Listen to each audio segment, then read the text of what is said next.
Hello, everybody. My name is Elisha Royal, and you are watching cEDH Unhinged. Is that really where the camera? Is that how that laid out? Let me go check that again. That can't be right. That can't be right. Feedback from the last video was that the microphone volume was too low, so I'm going to go with the carrying the tiny mic method, and I think that'll be okay. And I think that despite the wonky posture of the stand, mechanically, frame wise, we're looking halfway decent. Last I saw you, we had a pretty different list. Overall philosophy stays the same. Put out a whole bunch of artifacts, storm off, use these top deck casters as our card advantage engines, and generally try not to lose the game via different methods as we deploy our engines. We're not going to pop off early. So we really do need a route to deploy our game plan while also not losing. Traditionally, what we did was shut down the graveyard bottleneck for the breach decks because the decks that are going to be winning very quickly are going to be utilizing the graveyard typically. And we ran out of slots. Like, there are things that we want to be doing, and ultimately what happened were some 3 mana flash enablers, namely Shimmer Mirror and Urza's Battle Thopter. They made it in. So the graveyard pieces came out. There's only so many slots in the list. So what are we doing to make sure that we're not losing in the early game? We added some free spells, a lot of free spells, basically all of the free spells. So that, in combination with our protective board state, will, and what I mean by a protective board state is we have tutorable silence effects like Defense Grid and Conflail, which, if you don't have white in your deck, are pretty mandatory includes, especially the Conflail and Urza, in my opinion, because it's an equipment. We can tap it for mana. That's really cool. Defense Grid, we're seeing it more and more in all sorts of lists these days. Any silence effect is just massive. Defensive board state, in Urza context with this one, we are running Swift Foot Boots. Let me travel with the microphone here. We're running Swift Foot Boots, Lightning Greaves, and Narok Stealth Suit. What's a Narok Stealth Suit? It's basically the other two, but no haste, and you can attach it for 2 blue at instant speed. So that's pretty cool. But what we need to do is protect Urza. We can tap it for mana as well, of course, but basically we need layered problems on the board for our opponents, such as Urza's protected, and we have flash speed in combination with our new free counterspell package, where we are even running new MVP cards, such as Disrupting Shoal, which has some huge potential, I think, because what we're finding is that you, again, need to accomplish in the early turns several things at one time. Namely deploying a board state and not falling behind, and 2, not losing. So those free spells are going to come in handy there. We have a 1-hour hard cut because then we got to hop on over and play some spell table with a scheduled spell table session with some shredders, where we will put this one to the test. Again, you can go and take a peek at the list, but what we're going to do is go through a card by card justification for why each one is there, and go over the new philosophy for it, in contrast to the old one. I know it's been a few days since I last did my video, and I really wanted to make sure that the next major update was one I felt confident about. I updated the list based on some feedback that I got last time, and we went over the philosophy that I changed it for before. And it's like, it didn't sit well with me. I was like, this, that, didn't feel good. So we ended up here, and I feel pretty solid about it. But I will admit, I've not play tested it much. I've been focusing on quote unquote real life things for the past little bit. But guess what? I'm back doing this for you. And it's not like this hasn't been on my mind. It's one of those things where it's like I swap the cards out and then I run through different hands basically over and over. Like, I go to Moxfield and I basically go to the test hand thing and I hit that thing 1,000 times a day, and I get a really good idea if there's a particular card that I don't like in my opening hand, and then I go home and then I'll take that card that's stuck out through those mulligans, right? And then I basically set it aside, and then I draw cards and just have it in my opening hand, right? And or what I'll do is basically have it be like a set draw that's like 3 draws in or something like that. It'll be like the third top deck, and be like, okay, if I don't like it in my opening hand, do I at least like it so much in the mid game that it's worth keeping? So I'll set it aside. So it's like if it sticks out when I'm doing my 1,000 things where it's just giving me a random 7 there, then I'll set it aside and be like, okay, let's really test this thing out. Can I deploy it and then continue on with the board state afterwards? And if I really don't like it there, then I move on to, we're going to have it be like the third draw. And dude, if I don't like it in either of those 3 slots, what's the card doing there? You don't like it in your opening hand. You don't like it, basically, like, if it's your first opening draw, essentially, and you don't like your 8th card and you don't like it, after you've deployed your opening hand, if you've tried it in those 3 slots and you don't like it, you don't like that card. So get rid of it. What else is there worth talking about? Yeah. So we did that process through all these, and they're good. Why do I have Disrupting Shoal and I think what's the other one? Shimmer Mirror in here.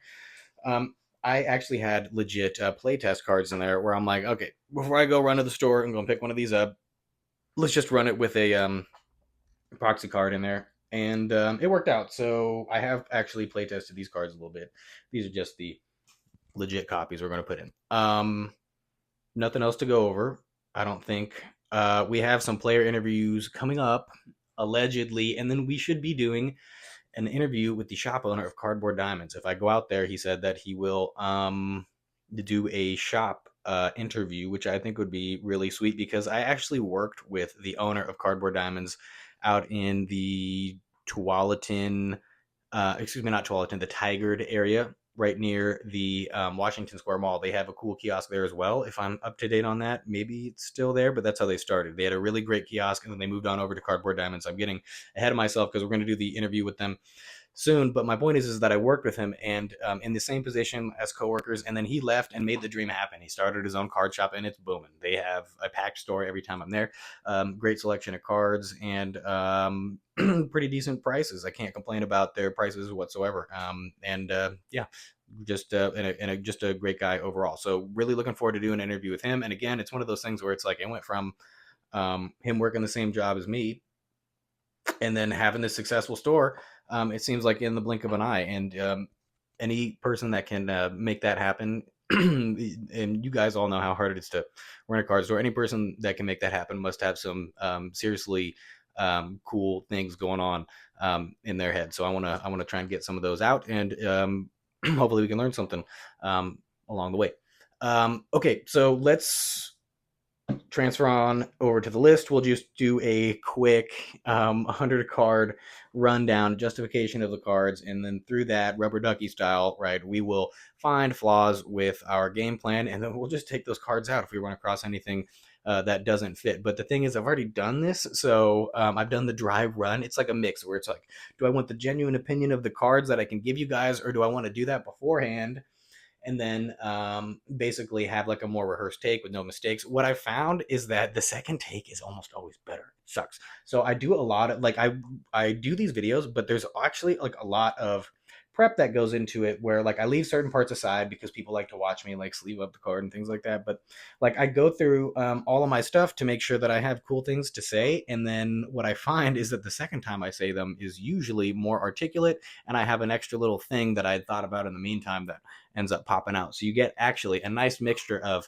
preset knowledge that is worth knowing, and then also the spontaneous little thing I pop on at the end. So it's a nice little way of putting in the work beforehand and then having it show up later. I'm hoping that these videos are getting better. That being worth talking about, we have exciting news within the last hour. Actually, we got confirmation, download, payment processed, and receivement of our first music for the channel, custom made just for us, just for you. I want you to hear music, and I wanted it so bad that I went and I purchased it from a musician that custom made it for this channel. We're gonna have intro, outro music, and we are gonna have some nice ambiance background stuff so that the next time you're watching me do this, you can have something to listen to that was custom made just for you. Okay, let's move on. I keep saying that. Yeah, we're going to get to the overhead cam eventually because, again, I'm on a strict time limit. I've got 50.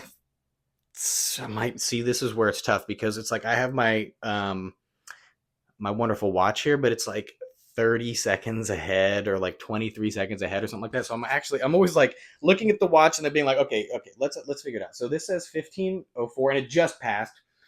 and this is 304. So it is 40 seconds basically ahead. And again, I'm messing up with the microphone. You guys are getting audio in, audio out. So maybe holding the tiny mic is a skill in and of itself. So I heard, here's an interesting note. You're going to get interesting notes from this channel. That Napoleon, who apparently they can't make a good movie about, Joaquin Phoenix get a better advisor, producer, agent. That's the word I was looking for. Somebody that picks what movies you do. Joker too. You never should have said yes. You should be like, no. And then this new Napoleon thing. Great actor. You're ruining your talent. But aside from that, Napoleon, he had like a really like not great reputation. He wasn't like considered a gentleman, and so they commissioned this painting of him where he had his hand tucked in his suit, right? Like if you look at a painting of Napoleon, I'm sure if you just like Google it, he has his hand tucked in his suit because apparently it was like ungentlemanly. It wasn't formal manner to speak with like both hands flying about. You had to have one restrained. So that's why it's like hand in pocket, hand in suit, hand in something. But apparently something about like the hand in like the chest vest area was very striking and was used as like a propaganda piece. This commissioned painting, like I commissioned this music, as it was used as a propaganda piece in order to change the perception of Napoleon, and apparently it worked. So maybe if I just like really get this down, I'll even get like that same gravitas they were going for. I don't know what it is about the stationary arm that they were going for, but maybe I'll get my gestures down here. I was also hearing about Roman orators. I'm really trying to get good at speaking for you guys so that you don't just have to listen to me like half-baked ramble like I am now, at least, with bad oratory skills. I at least want to get good oratory rambling for you. And what I was learning about these oratory speakers, because they're speaking to thousands of people in these amphitheaters, how do they actually communicate what they're trying to say? And I haven't learned any of these, but the dissertation of this expert who I was listening to, and I should, reference all these things and put them in the description so that you can go and find them and, follow the trail of thinking that I'm looking for. But basically what he was explaining is that you would, one, project, and you learn how to do that. And I'm artificially projecting by having my stationary microphone here. And you would use a series of gestures which would signal not specific words or ideas, but an emotion that you're supposed to feel as you are listening to the general story. So basically, it's like you can communicate a pretty great story if you just have emotions that you can describe through a certain series of gestures. It's like you can tell the story. It's like neutral, happy, so sad, super sad, and then super happy. And then so it's like, okay, well, what's the story there? And you can kind of like fill in the blanks and stuff like that. And so the gestures are a way for you to express that. I don't have any good gestures. I basically am just like doing things with my hand, but eventually I'll have something really good for you. Again, I want to give you things to look forward to on this channel, and I've already made this commitment as well. So again, we have player interview with Taylor. If I can lock him down, I'm going to play with him in a moment. And I text him. I saw him in person, and I was like, hey, you're going to do this player interview. And then he didn't really...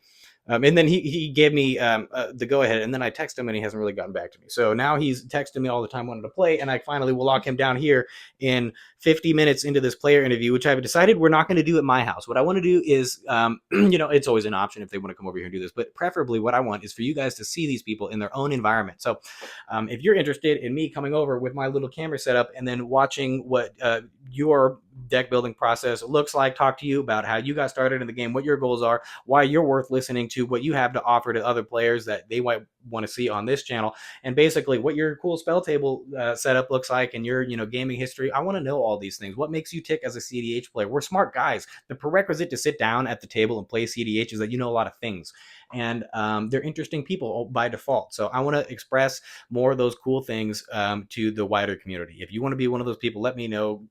Message me in all the places that you can find me, namely the Discord, which you should definitely join if you're an Urza person. If you're not an Urza person, you might want to just use the YouTube stuff because that's pretty Urza specific down there. Don't be flooding the Urza Discord with non-Urza related stuff if you just want to talk about general CDH things, which I guess we kind of do. But most of this stuff is about the Mox Diamonds, which I guess is a generic Urza card. It's about the Mystic Forge. That's what we're here to do. So right before we move on over to the overhead cam, I feel like we should do a little recap. No, there was like an idea that I had that I was trying to get across, but I'm forgetting it. You know, I'm not going to beat myself up. I'm sure that I'll remember it when we finally swap over. So, CEDH Unhinged, I'm Elisha Royal. Thank you for being back. It's been a little bit. I've been putting in the work. I promise. I didn't forget about you. We got new music. We're going to be putting it in the next video. I swear I'll learn how to incorporate it overnight. I will funnel that into my brain somehow. There's a lot of like knowledge I got to pick up and like incorporate and put into these videos to try and make it better for you guys. I swear. This is going to be a good CEDH channel. This is not just going to start with me 5 shots at tequila deep, lamenting about losing a one tournament and then like that's the end of it. We're going to improve, and this is going to be a good channel. It's going to be a great channel. Next thing we're going to do, start the group channel. That's what I was going to do. So, geez, maybe I should actually create the thing before I like put it out there so somebody doesn't snipe my great name.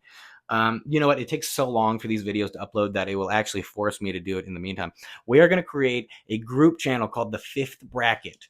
The Fifth Bracket. You're hearing it here first. The Fifth Bracket, because it is. I mean, does the name CEDH live on after Wizards takes it over? Does 10 years from now look like a little something different? I'm like, we're playing bracket 5. Like, what is it going to be marketed as when we go to these Wizards events? It's probably not going to be CEDH. So the channel cEDH Unhinged, it might just be outdated, and I just popped up with it. So we're going to come up with the Fifth Bracket. That's going to be the new channel where we're going to find the group content, because I want you to come here for me stuff on this channel. I don't want you to be coming here to see other people's stuff. Like, you basically are going to get me one-on-one with another person doing interviews. That's what you want to come to this channel for, in conjunction with, I suppose, the Urza stuff. I mean, that's the primary thing we're doing. Like, I'm going to put up the tournament tracker. It's going to go right here, and it's going to have one streak on it right now. That's how many tournaments that we're going to have an entire other video about this, but basically it's like, how do you count a win? Because everybody's splitting the thing at the top. It's splitting it at the top 4. So it's just like, okay, do I get to the top table and split the prize and count that as a win? I'm going to for these purposes. But last time I did that, I had the number 1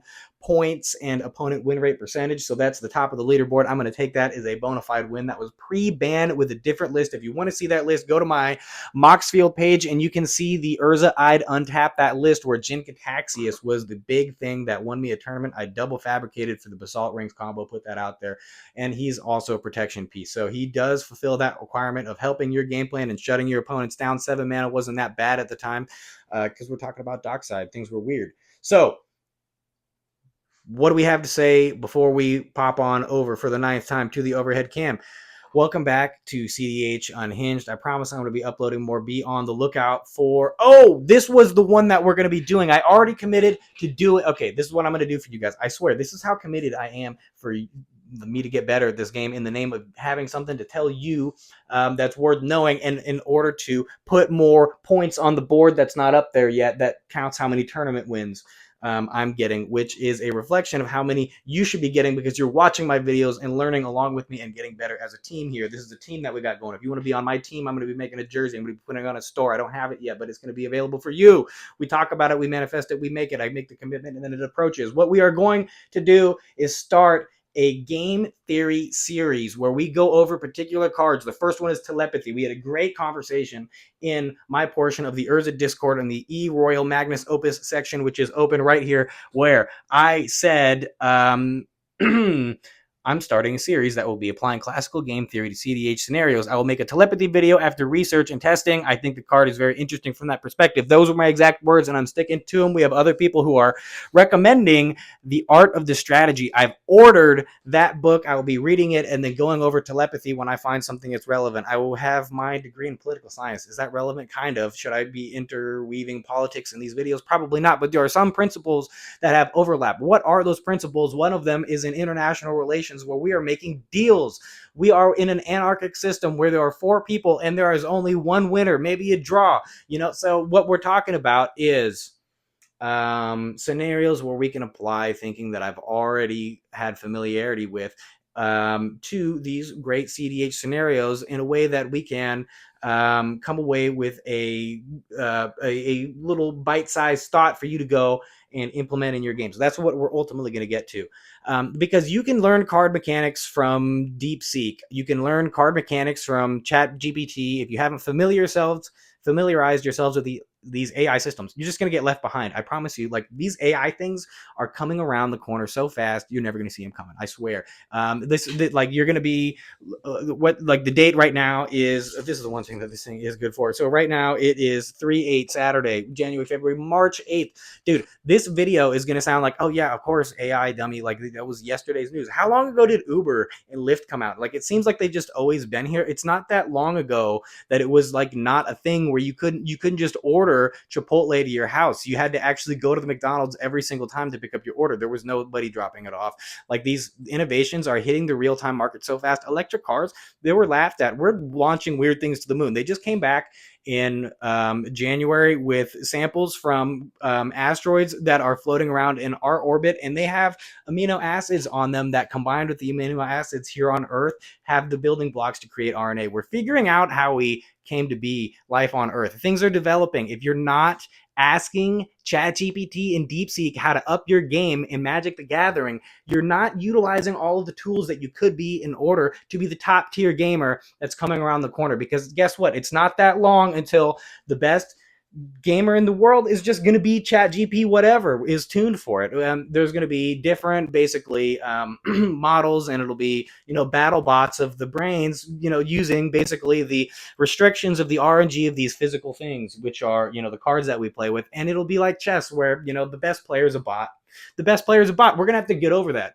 That's coming around the corner. We haven't figured it out right now, but we're going to have to get over that. And my point is, in that little interim period, and afterwards, because guess what? We're still going to play the game as humans. There's few things that are going to get us together in the future because of all this stuff. It's going to be easy to just kind of like hang out in a little like space like this. Like, this will become much more sophisticated and comfortable. It's already sophisticated and comfortable compared to what anybody had 100 years ago. Imagine what it'll be, by the end of our lifetime. It'll be just a little pod that I don't want to leave. But I will leave for Magic the Gathering. I'll leave because I got the tattoo on the back of my neck. I leave because I love this game. I want to see you guys in person. I'm talking to a screen right now. I'm literally enacting what I'm trying to communicate to you guys. Like, we're just going to be doing this. I'm going to be talking to you this way. You're going to be talking to me this way. This isn't as good as sitting down face to face and playing this game. So when we are utilizing ChatGPT and DeepSeek to update our game, what are we actually doing? So we can train a model over time. What I do is I take this list and I plug it in to ChatGPT and DeepSeek, and I ask them, evaluate this list. And the thing is, they don't actually input a whole bunch of stuff that I don't know, and I can,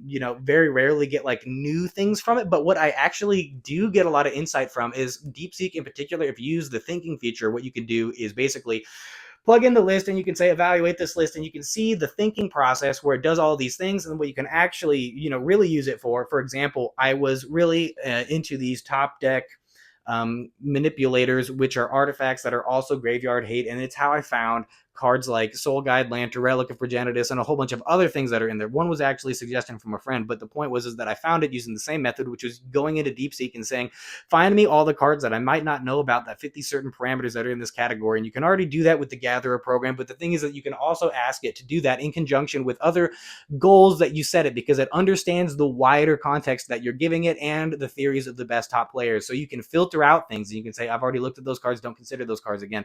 And it's good at doing some of that, and it's not good at doing some of that. But my point is that if you're learning to do it now, when it has the capabilities of the next version that's coming down the pipe, you're going to be able to up your game using it. You can incorporate these things into your life right now in ways that other people are not doing, and I promise you, it's going to up your game. Like, I cannot emphasize this enough. If you have not familiarized yourself with the main programs, if you don't have it downloaded on your phone, you're an old person that can't work the remote on the TV. Like, that's how behind you are. I promise you, like, I can't stress this enough. We are slinging cardboard, and there's 20,000 different cards, and you need a way to organize this stuff, and you should use a computer to do it, because the meat one that you have is only so good, and you should only learn so much stuff because it can only handle so many things. There's a certain amount of people that you can know, and I'm forgetting, and there's a million people that are shouting out, it's this number, it's this number. There's a certain number of people that every military troop maxes out at. There's a certain number where a village starts to deteriorate because the social cohesion deteriorates past a certain level, because not everybody knows everybody. There's a capacity of the human brain that we're dealing with, and you need to outsource a certain portion of that to the device that you're looking at and hearing me through right now. AI. It's big. Okay. Overhead cam. CEDH unhinged. You're coming here for the good stuff. You're not going to hear it anywhere else. You're just not. I'm going to go over poems and start crying at the end. I'm going to give you updates on how we figured out life. I'm going to give you the AI rundown, and I'm also going to up your game. You're going to be the best Urza player that you know if you watch my videos. I guarantee you that. I'm the best at what I do. Do you see anybody else that's putting in the work? I just don't. There's not a work ethic that's applied to this game in the way that it's applied to any other activity. We have guys that go out of the way to be the best pickleball player, the best disc golf guy, the best this or that, the best whatever. And the thing is that, there's guys out there that want to be the best cEDH player, but they're not in the general frame of reference that we have for this game is the same one that the casual players use, because we are in the same space and it leaks into our area. And what I want to do is establish the top end where we are slinging cardboard to win as a place for champions to rise and actually establish something that means something. And what that means is that we got to figure out our competitive structure. There are things that are inherent to the game right now that we got to figure out, because it's not a true meritocracy. We got to figure this meritocracy out so I can climb it and prove where I'm at on this thing. And you can too. And you can be like, hey, I'm better than that. Or as a player that I'm here and talk through this mic and saying he's all good, I need to go and compete against him. And I want you to be able to. I want you to be able to come to this tournament and beat me and be like, yeah, the tournament structure is good enough that I know when I compete against him that I can say that I, won with some authority afterward, and that, Wizards need to take some responsibility for this in such a way that we are not out here having to make third-party tournaments that mean a little bit more. But what I'm going to do in the future for you, big things. And we're just going to keep talking about it every single video, and you're going to see it manifest itself, because I just said, hey, it's going to have music. We just got music. I bought the music. It's going to be put on. What we're going to continue to do is upgrade this thing and bring people on that have the same mindset. This is my solo channel. The fifth bracket, I'm going to say it one more time, is where we're going to have all this other stuff where you can come and you can game with me. And who's you? All the people that are watching this video, because a lot of the people that are subscribed happen to know me. They're all here in Portland. And yeah, other people that are Urza players, they do find my stuff. Those are the two categories of people that are watching this video. People that know me and people that can actually be a part of that channel. I'm talking about the fifth bracket, and then we're going to be big, and I'm going to be, big production value, green screen. You're going to come over to my place. I'm making it over there, and it's going to have good lighting, good cameras. It's not going to be, bad audio. I'm going to figure out how to get more of these and position them in such a way that it's not terrible and doesn't have all sorts of stuff. We're going to have high production stuff, because the thing is that this game isn't going anywhere. It's only going to go up. And the natural progression of people that are playing this game is towards the top, because people want to be the best that they can be. People are going to play cEDH in the end. Is it still going to be cEDH? It's going to be bracket 5. We're going to be on the 5th bracket, and I want you to be there. We're going to be putting out good videos. And then you can see those and then hop on over to this channel, and we're going to do in-depth one-on-one interviews. That'll be a pretty sweet formula there, don't you think? Yeah, there's no reason why we can put this much time and effort into this hobby and money, frankly, oh my God, and then not have some kind of trail of our impact on the game. Why are you going to put this much effort into this game and then not come away with a little bit to show for it at the end, where you can be like, hey ma, hey pa, hey future grand, whatever, hey person, what's going to happen is there's going to be a descendant of yours that's going to be in elementary school or grade, or it's going to be their 6th grade middle school project to go on the computer and then look at the earliest internet stuff of their relatives and come up with a little poster board or digi board that they pop out of their arm and show and tell to their DG class, their earliest ancestors. And what they should find is the trail of wins that's on top deck of you being at the top of these tournaments. You should leave your mark on the game. They just came out with a great New York Times podcast. And, I listen to the Daily all the time, whatever your politics are. It's it's great to get it from every single side. I listen to all these things, but this isn't political related. I just didn't want to get, dookied on for listening to the New York Times. What was this one about? It was about a documentary that you're never going to see. I'm never going to see. Some people did see it, and it was really good. And it was about Prince. Why are we talking about Prince? Prince had a vault. What was in that vault? Nothing, man, of any substance. And it's really kind of a tragedy. And let me tell you about that tragedy and why that's never going to be a thing for me, and I don't want it to be a thing for you, is the tragedy of Prince's vault, in my perspective, from what I got from this podcast, was that he didn't leave any candid stuff of him messing around, with backstage with the band, any conversations like this, any banter, any internal thoughts, and most importantly, nothing about his songwriting process. This is one of the people that, regardless of whether or not you like his music, created some of the most iconic music of all time, and using pretty rudimentary tools compared to all the digi stuff that we have today. And it's not like he died before any of that stuff came out. He had access to all that, but when he was making it, man, he was using what he had at the time, which is pretty impressive. But my point is that the songwriting process that he had, there's no documentation of how he did it. There's no thought process. There's no getting into the mind of the master and figuring out how he created his stuff. And basically it's like if after Mr. Krabs died. You go and you're like, where's the Krabby Patty formula? And it's blank. There's nothing on it. And you're like, there is no Krabby Patty formula. Like, it's lost to time. Prince's Krabby Patty formula, like his recipe for writing songs, is lost to time. That's the tragedy of Prince's Vault. And I don't want that to be a tragedy for you in the way that you play the game. I want you to explain it to posterity how you left your mark on this game, because you're putting enough time in. I see it. If you're watching this video, if you're here at this point, like, you care enough about this that you have done something that's worth knowing about. You probably have something that you could teach me, and I want to know it, but I'm never going to know it. Nobody else is ever going to know it. All the people that want to know it are never going to hear it if you don't tell anybody. So go and start your own YouTube channel. Come and be on the fifth bracket. Come and do something. Go tell somebody at the shop.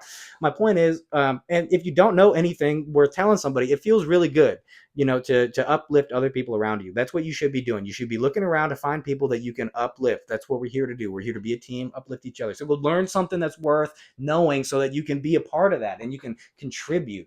And my point is like, I can only test so many games. If you want to contribute a little bit, I'll tell you how you can right now. You can copy that list, whatever the current version is, because I'll probably change my mind tomorrow about the best version to do this thing.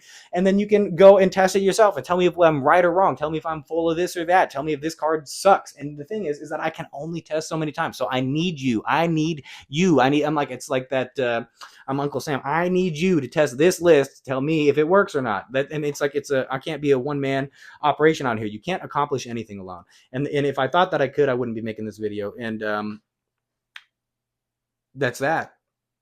Okay, so first off, a lot of things coming down the pipe, too many to list. Obviously, it's been a little bit since I've seen you guys, and I should upload these more frequently so it's not just some big mouthful that you guys have to deal with. Where are we at on time? Do we even have a moment left where we can go over this list with any depth before I'm up against my playtime clock? We've got 20 minutes or so, because I want a little bit in between to attend to the dogs and other stuff. Okay, we're just going to do it. We're going to whip on right through. There's another law, and you know what? It's worth talking about because it'll enact itself even though I continue to ramble. If you have a certain amount of work, it will expand to the time frame that you give it. And it works both directions. If you have 3 hours of work, whatever that means by your, by whatever standard, you have 8 hours to do it, you'll extend that 3 hours of work to 8 hours. If you've never seen a union workforce, I can attest to that. Don't get me fired. Okay, so and conversely, if you got 8 hours of work and you got an emergency and you got 3 hours in order to do that thing, I promise you'll get a functional version out the door in 3 hours if you got any hair on your chest. That's not a prerequisite. I want women to watch this channel. Analytics say no women watch this channel. I think literally zero have ever seen this channel. I want you to watch this channel. Please, women, watch this channel. Don't be afraid. I don't think that's going to happen. Okay, I should be more shameless about liking and subscribing and sending things out to other people.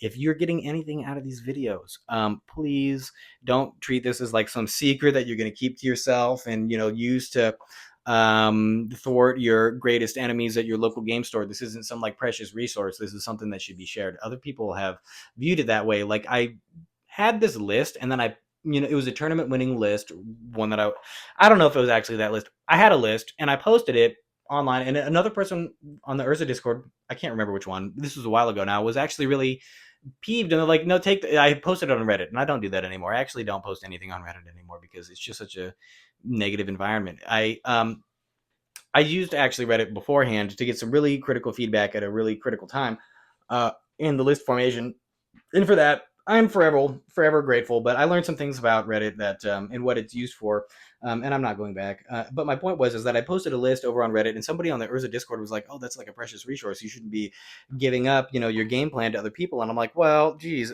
First off, and I'll loop this into another example. I ran a certain version of this list that had no counterspells." And when I go to a tournament, I'd be straight up with people because I don't want anybody to be like, okay, I'm going to treat this list as a, list that has counterspells and do that differently. And I don't want to have like this gotcha moment and then be treating this deck as a thing that works based on gotchas and then have the overtime thing go down. Does it work for the first few tournaments? Maybe. Does it work for the first few pods? Maybe. But then once people know, oh, whoa, he's just playing, Turbo Werbo and has, no counterspells and they adjust, then you actually win less games. That's what I found out. But I would found that out faster if you had printed this list and then tested it and then reported it back to me. You don't have to run my dumb no counterspells lists anymore, because guess what? We have a whole bunch of them that you're going to see here. But my point is that I need more feedback so that I don't have to be in that failure zone any longer than I'm in, because that failure zone is really uncomfortable. You learn a lot of stuff there, and you should have a positive relationship with failure. You should be failing upward, but and you should be failing quickly and often in the right direction. But at that plateau where, you need to get out of the plateaus, and keep failing upward, and get out of those. But at that certain point, where you're doing well, like that is the goal, to get to be winning and doing well. I don't want to be failing any longer than I have to. So if you have a certain perspective that can get me out of whatever I'm doing here faster and on to the next version that's better than this, please let me know. I don't feel like I get a lot of oh yeah, I get a lot of pats on the back and a lot of really goods, but I don't feel like I get a lot of critical stuff. And the critical stuff that I do get is obvious. I don't know. Maybe now I'm dismissing critics too quickly, but I don't feel like I get enough in order to say anything about the critics en masse, because there just isn't anybody watching the videos and looking this up that is giving me any feedback that could be positive or negative. So anyways, if you want to talk some trash, go ahead and hit the YouTube comments. I want to hear your trash talk. Overhead video, we're coming up against the time limit, 30 minutes. I think that's a pretty good intro, right? All right, CEDH Unhinged, 5th bracket coming up. Take it easy. Okay, we are really up against the time limit, so we are going to have to go rapid fire through this thing. So let's start with the fact that we are going over an Urza Lord Hire. Man, my dog is breaking in here. Okay. What's up, Leroy? It's all right. You can come in. Good boy. Okay. We're going over our Urza Lord High Artificer list. The point of this list is to storm off after creating a protective board state while not losing via use of free counterspells, essentially. So what we're going to do is grab our Disrupting Shoal and our Shimmer Mirror and set those aside with this sleeve, and then we'll find whatever playtest card I have in there as well, and we'll put those in at the end because I only have one hand, because we're going to try and maintain the integrity of our audio.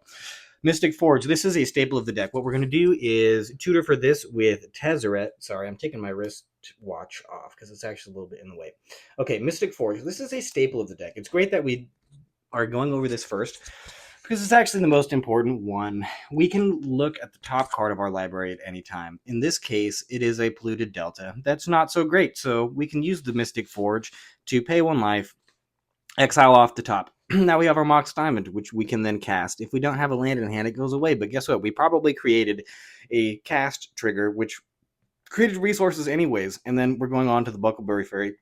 Hopefully we can get something off the top, maybe, with our land for turn that we had played before, which is, Scalding Tarn or something like that, and we'll get the shuffle. Let's pretend that wasn't there. Oh, we got a Conflail, so let's give that a cast, maybe get some triggers, and then protect the rest of our turn. And then we got a Battered Golem. Geez, let's cast that one, and then we can tap this thing in response to all these casts, and we're going to create mana every single time an artifact comes in. That's really sweet. So what do we have on the top? Inventor's Fair.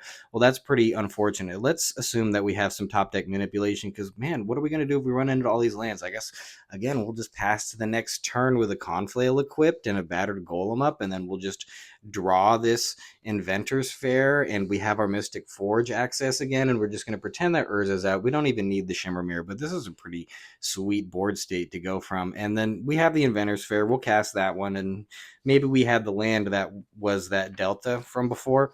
And we've got this Worldwalker Helm, so whatever. We'll just go 1, 2, and then 3. We'll put that thing out. This thing will come up, and we're in pretty good shape. Do we have a construct somewhere that we can copy? We probably should have, but let's pretend that it got blown up anyway. We'll tap the Golem. We'll tap, whatever, the Flail. We'll put this thing out. We'll untap the Golem, and then suddenly we're cooking. We got a ring, so let's tap for 1 and 2, and where do we have a third one? I mean, I really don't want to have to tap that Worldwalker Helm because I want to maintain that 1 life ability, but we'll tap, and then we'll put that thing out, and we'll untap that Golem. And then where are we dealing with here? Well, we already played our Inventor's Fair, so that's kind of unfortunate. Maybe we just pretend we didn't. Nah, I can't do that. So we'll exile a really great card in this circumstance, and then we'll move on to the next one. It's a Chromox. We're not going to imprint anything, but what we will do is tap this Battered Golem. And do I have a die? I do. We'll float one right over here, and we'll cast that thing. We'll untap, and we're just going to move on to the next one. We got a Retraction Helix. Let's assume that we have something that's not a Mystic Forge, an actual top deck caster. That's a cool win with the Battered Golem, but I guess we're not getting very far with that right now. Do we have enough to actually activate Urza? No, the Mox Diamond was, we said, pitched without anything to create. Man, maybe I should have just assumed that that one would hit the field, because at that point we have had 1, 2, 3, 4, and then 5. Let's just activate Urza. Let's just see what happens. Let's just assume that that Mox Diamond was out there, something like that. Where did the mana come from? I don't know. We're just going to shuffle this thing up, and I'm going to position myself weirdly so that you can hear me monologue into the mic. We're supposed to be going card by card, but I think this is actually a better representation of what this deck is supposed to do. The Mystic Forge is what we're going over right now. You can get most of the deck out there if you have the Mystic Forge. We're going to cast, I guess not a Fomori Vault, because, so that's what we got off the Urza flip. So it's just going to go to exile. We're never going to get it back. But what's on the top? An Ancient Tomb. We were running into every land in the deck. So you got to understand that this is an inherent risk of the deck. What's the most, what's the most likely thing that you're going to top deck off of this? The most likely thing that you're going to top deck off of this is a land. In this case, it's a Lightning Greaves, which would be pretty cool to get out there. And then we've got the Mirror, which is our playtest card, which was either a Disrupting Shoal or a Shimmer Mirror. So I don't know which one that was, but let's set that aside because I want its sleeve. And then a Tezzeret. So it's like, man, I'm really hoping that like we get to another top deck caster, because if we can actually cast all these rather than, okay, Prize Statue, whatever, Spellbomb, that's all kind of cool. Chalice, yeah, Vista, if you get that per turn, you can kind of see in chunks. It gets you most of the way there. Mystic Forge does. To get you there every time. Get you most of the way. And over the course of a few turns, you'll have such a board state that, you'll be in good shape. Was that the best showing for Mystic Forge? No. But I don't really feel the need to explain a whole bunch of these other cards. I feel like I'm being lazy with this video, but I think that demonstration kind of gets the point across. The distribution of cards in here is such that this is like a lot of lands, and I absolutely thought that I would have seen a free counterspell by now. We have that Disrupting Shoal set aside, but oh my goodness, for the amount of free counterspells that we have in here, and the amount that we're flipping off the top right now, let's see how our distribution was shuffle-wise, because it's almost like we're getting halfway through the deck and we're only just seeing our first free spell with that snapback. And then we got Flare, Force, Geez, it's like they must be really piled up. I got every piece of interaction all back here. We got the Force of Will, we got the Pact. And this is why, sometimes the shuffle is weird. Like they're all out here on the back end. Jeez. I mean, I guess we saw both the Forces and a Pact, but it's like, was that really all in the back half of the deck? We got the Fierce out here. I guess that doesn't really save you from the early game loss. I'm just kind of flipping through the deck so that you can kind of see what we're working with. The goal is that you should be going to the Mox Field list and really like keeping updated with there. Man, I don't know why I don't like the way the deck is looking at the end here. Mind Break. I feel like I was expecting more interaction. Misdirection. Yeah, the Mind Break and the Misdirection being at the end. That's kind of what I was looking for. I'm like, dude, I know. In the misstep. Okay, there we go. There's 3 right at the end there where I'm like, bro, like I know there's more in here. We were getting down to it and I wasn't seeing them. I'm like, come on. Like I know that I put that free interaction in there. Okay, so I was saying, I'm like, I don't like the way the deck is looking over here. And then I found those 3 that I was looking for. But can we get over the fact that, like, here's the snapback right here. And then this is all the cards that it took in order to get a free spell, bro. Like, distribution is weird. RNG is weird. Top deck is weird. Sometimes you get artifacts. Sometimes you don't. Sometimes you get 13 counterspells in a row. Sometimes you don't. Sometimes it's all land. Sometimes it's not. I wish that we had, like, a reliable card shuffling machine that didn't have the chance of bending my Mishra's Workshop in half. It's like, find me one that I can truly trust that doesn't have the 0.5% chance of destroying my one of a kind, signed E-Royal that is my signature, not Mark Keaton. My signed, Urza. Like, I guess why would I be shuffling him in there? But you get my point. It's like, Make a shuffle machine. I want one. Okay. You got a sort of demonstration that should have got the point across. You got a little mini lesson on RNG. You got a great opening 30 minutes that gave you an update on what we're doing. But really, it's 15. Yeah, I got 14 minutes.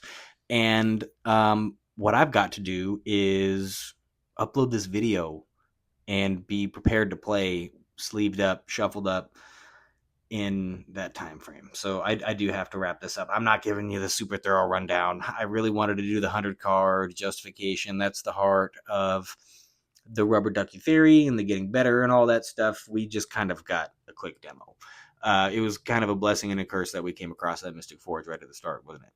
Okay, so I went over all the essentials. I think news-wise at the beginning, I don't think there's any reason to reiterate that. But next time, look forward to music. Look forward to an upgrade. Look forward to Dog, who's currently looking. Yeah, look, he knows that. Yeah, yeah. Do I refer to you as Dog sometimes? I guess enough that you think it's your name. He's staring longingly at the door. I guess I was not entertaining enough for him in here. Oh, he hopped out. Yeah, I could have foreseen that. Look forward to Leroy. Look forward to upgrades because that's what we're doing. All right, cEDH Unhinged. I'm Elisha Royal. Thank you for being here, and I'm going to tune out right now so that I can play some games that I scheduled.